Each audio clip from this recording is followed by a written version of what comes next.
let me ask, because I'm always interested, where is this one doing most of its observations? What areas? Let me ask you that. You're talking about geographic? No, of topics. Oh, okay. The way it works is that as the data rolls on in, we it's kind of like a pig that's been swallowed by a python, right? We know the pig's inside the python, and we have to start at the tail, and we just start squeezing on the python until we come into something that isn't python. And what we're actually doing is we're hunting for what we call our immediacy values. So as we start gathering lots of data, millions of reads, we want to see kind of like what's up on the very leading edge of the curve that's heading our way. So we're trying to find the pig's snout inside the python through these immediacy values. So that's really what part one is about, is a very short-term look. For instance, this past year when we did the run prior to the Olympics, we were able to pick up on some accidents and stuff that manifested like 4 or 5 days later, if I'm not mistaken. So that's an idea of an immediacy value. It has a close-in impact, very high emotional hit level, but not necessarily much in the way of a carry value. In other words, you won't necessarily be discussing it a month from now. So when you start one of the runs, you don't actually have a specific area that you are looking to get information on. You basically open it up and then see what the subconscious mind of the world offers back to you. In a real sense, but within a little bit of a structured framework, correct. Because what we do is we open it up, but we know, for instance, because we've done this work in the past, that we'll always find a whole lot of emotional descriptors, we call them, that hover around the idea of Earth changes, abnormal weather, etc. We also know that we'll find a whole lot that hover around political kind of things and a whole lot that hover around economic. So we know in advance the general sense of the entities that we're going to be dealing with, but not necessarily any specifics or what direction they're likely to head. Okay. So, in essence then, at this early stage, you don't really know where you're going with it. Is that right? Correct. We won't know what the net result will be until really the end of 4 or 5. That gives us our longest look out. We could process the longer term, what we call intermediate and short-term impact, which is like a month to 3 months out. We could process that now, but we've only got 12, 15 million reads under our belt, and you don't get that many of those kind of values within that number of reads. We can always skim off immediacy values because everybody's always chattering about the events of the day, and there's a certain amount of emotion that's frothing in that. It's kind of like always being able to take cream off the milk. But you don't know what the butterfat content's going to be down in the milk until you really get into it. And so for us, we want to have a big lot of butterfat content to squeeze our longer-term values out of. So we need 35, 40 million reads under our belt before we can go through and process for the short, near-term and longer-term values. And that sort of makes sense? Yeah, it does. It does. And that's 4 runs, you said? Well, the data run is what we call a run is from the time we start gathering data until the end of the last report.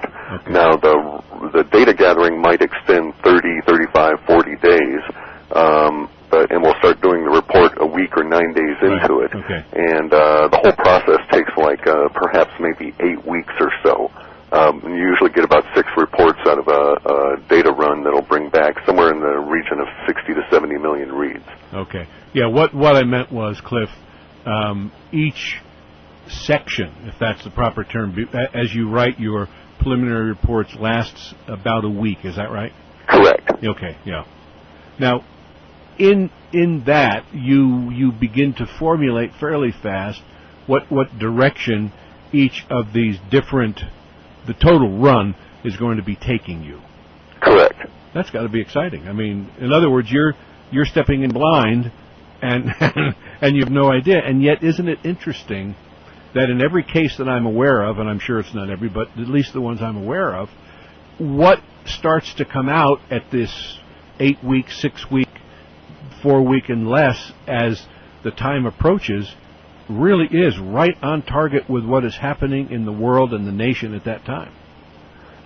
At some level, that's correct. I mean, I really hate to say it's really right on target, but for instance, we got, in terms of accuracy, we had many descriptors that actually described what people would be seeing on all of the network news stations in the sense of roads littered with people and debris, small injuries, limping around, tending to each other, small tribes forming, all of the human relationship stuff that we saw occur. Right. But we didn't have a date, we didn't have a time, we didn't even really, to a certain extent, have a cause. We knew that the city would be going back into the mud the way that our descriptors described it, and then they went on to some length describing all these poor people trying to live on the overpasses, basically.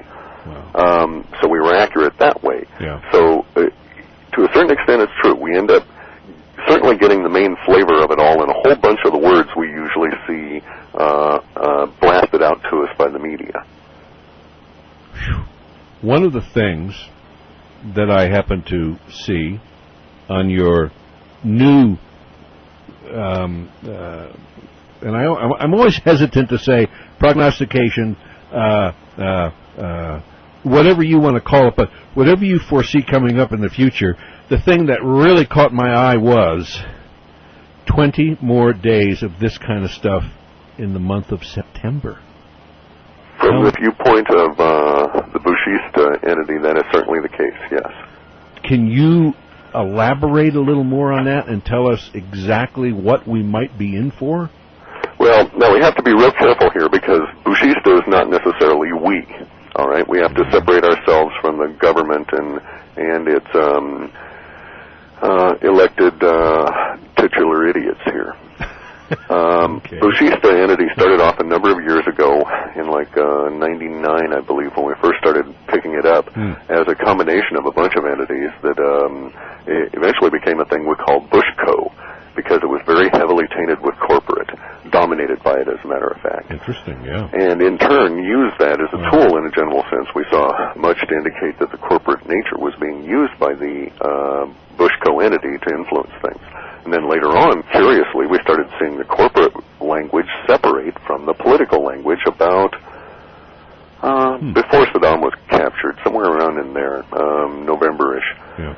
And at that point, we renamed the entity because the corporate was clearly moving off on its own. And then later, curiously, several months later, we started seeing the defection of the corporate people from the Bushco ranks. And now what we have is the Bushista entity, because it's even dropped the press. At one point, it totally dominated the press. Sure. Any language you saw coming out of the White House was repeated ad nauseum from all of the major mouthpieces. That's right. And then we saw that started to separate. So we ended up with this thing we called Bushista, which represents the Bush administration, the main players within it, and those people who are inclined to bow down and kiss posteriors. And this entity has got 20 really bad days ahead of it, or in total in the first part of the month here. It's hard for us to say because our granularity isn't precise. It's not like in astrology where you can say on this particular time, down to the millisecond, this kind of a conjunction will occur. For us, what we get is a granularity that, at best, we're always a day or so off. Sometimes we're 5 or 6 weeks off, but usually our timing on the short-term stuff is a little bit better. So for here we see that not only do they have the whole chaos emerging from the major snafu in dealing with the largest natural disaster ever to hit the United States, but we've got all kinds of stuff showing up. We have to stop and go back for a second and say that in August 12th or 14th, our data showed we went through what we called a metadata transition. And one might think of this as like the theme that's going to permeate public life and press reports for a while. Sort of like in World War II, that was the theme. Everybody is patriotic, etc. Cold War, McCarthyism, they all had their flavors and they all lasted for a while. And we're in another one of these flavors that we're calling militancy. And militancy is perhaps a bit misleading because we could also term it aggression. There's a whole lot of words that can be used nearly identically in certain circumstances, and so when we get words back, we don't necessarily get a precise word. We might get a list of 30 words or 20,000 words that all revolve around a certain emotional concept. Wow. But at the moment, the Bush guys, or all the Bushista entity, is working through this whole militancy issue. Against that backdrop, we've got a slightly one layer down, this other thing that there's also a metadata aspect that we're calling secrets revealed. So against those two, every move that you see over the next 20 days will be played against a backdrop of militancy, and as its consequence will reveal more and more secrets, none of which is good for the Bushista entity. Okay, so the 20 days within the next month is not necessarily a negative time for the rest of us, but it's a negative time for the Bush et al. Correct. Okay, Now, it is true that we have this layer within the Bushista entity that as it goes towards December, we find lexically accumulates more and more what we call cross-links, that is a shared word relationship with another entity. And in this case, these cross-links become more and more focused on the United States, and they carry the overall theme of wounding.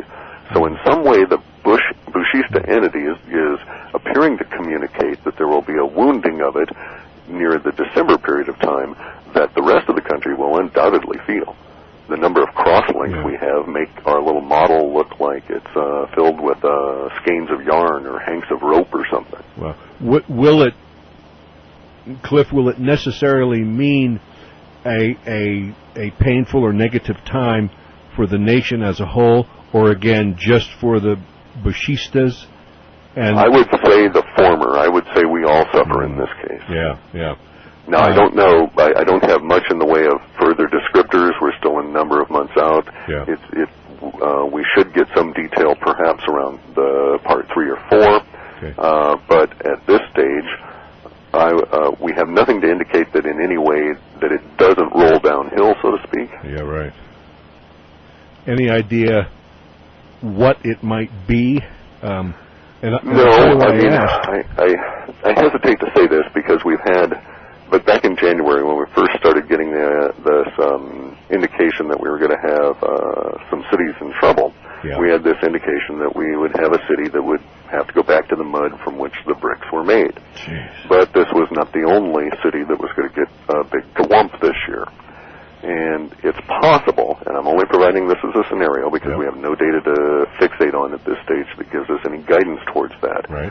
But it would be possible in the December time frame for the emotional release level that we're seeing to be another mega disaster. Yeah, because we mentioned that last week when you came on for that brief report, and I thank you for that too. But when you mentioned cities, everyone always immediately thinks of New Orleans, and yet Biloxi, Mississippi was just about wiped off the map, much harder than New Orleans was. Yes. Could that have been the secondary city, or do you feel like you and I talked the other night, that we're looking possibly at a second disaster? At this point, I have no reason to suspect that it was all rolled up into one. Okay. Certainly the magnitude of what we're seeing would tend to indicate that it was all rolled up into one, and our descriptions could certainly apply to multiple cities in the case of a single disaster. And I would actually, to a certain extent, like to hope that. But at this stage, we have to be fairly clear about this in the sense that when it described it as a city, it wasn't being real precise. None of our language is that narrowly focused. So it really actually comes out as mountain of people. So a mountain of people, well, that's probably all the people that were affected in this single instance over the 90,000 square miles, rather than a single city, because actually we had multiple cities, and what actually constitutes a city? Is it 50,000 or 300,000, et cetera? So we have a